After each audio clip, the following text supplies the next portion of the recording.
Jangan terlalu nganga sangat, nanti bunyi dia tegak ka gitu. Tak comel bunyi ka. Kemudian huruf kaf. Huruf kaf ni macam tadilah, samalah ketika ia berbaris, tidak perlu kita anginkan ia secara berlebihan. Okey, makhrajnya ingat selalu pangkal lidah menyentuh permulaan dan langit keras, bukaan mulut yang sederhana untuk kita raikan baris atas. Jangan nganga terlalu luas, jangan sempit sehingga tak terbuka. Okey, dia ada efek semua tu. Kalau kita mengaji Quran, kita belajar, bukaan mulut ni pun kena belajar. Orang kata belajar buka mulut.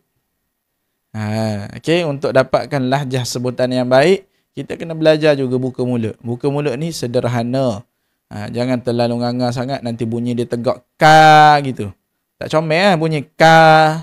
Ataupun tak nak buka sangat ke duk main ke lagu tu. Okey. Sebab tu ada istilah orang tua-tua dulu, baru je mengaji ni, baru belajar buka mulut baru. Itulah betul lah tu. Belajar buka mulut. Dia perlu buka mulut, buka suara. Okey.